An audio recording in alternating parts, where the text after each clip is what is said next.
at least 10 million chargers globally, which means 10 million parking space. If single parking space is 5 square meter at least, then the price paid for the real estate is $100 billion. Think about it. If you read the annual report provided by Chartport Hotel in China, you can see their whole business model is broken. So what our thoughts is very simple. Right now, there are over 17 million private chargers are sleeping.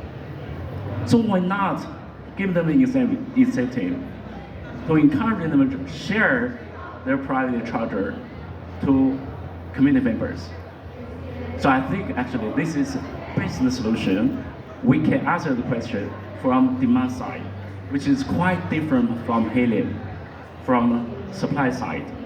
I think if Depin is really a trend, we need another new, actually narrative, new forms to drive the whole industry to a much further in the future, which is demand side.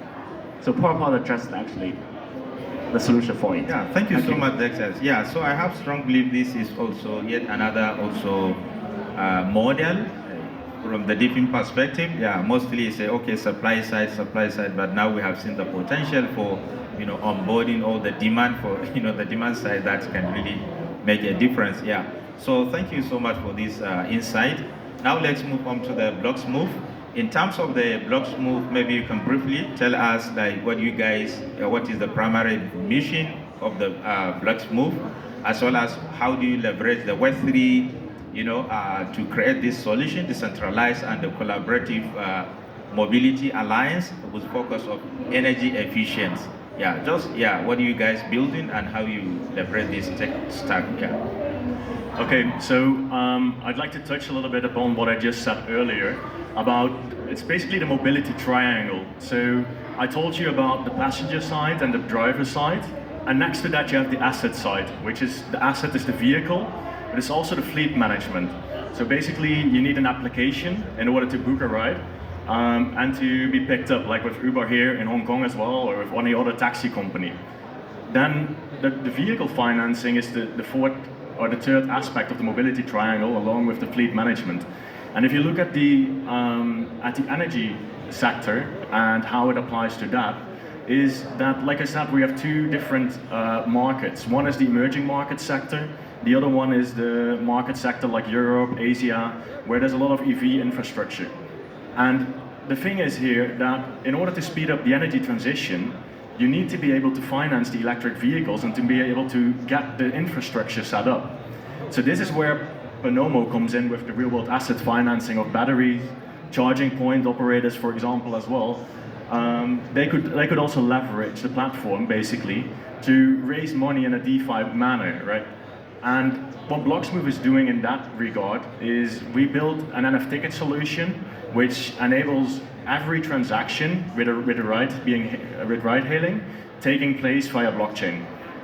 It's secure, it's efficient, it enables reselling of tickets, and it also enables fractional ownership of revenue like Bonomo is doing. So that's also a touch point there.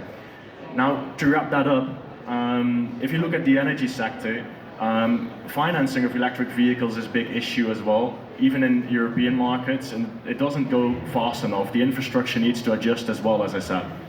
So Blocksmove helps there by enabling in a Depin manner individuals like all of us here to invest in these real-world assets, to invest in these electric vehicles and share the revenue that these drivers make.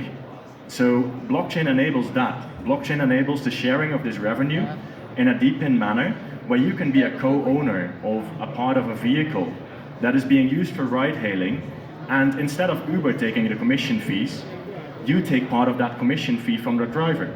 So the driver basically is not closed in by one big aggregator, but then in an open platform where individuals help grow the energy transition, help finance these electric vehicles, and get a part of the revenue as well.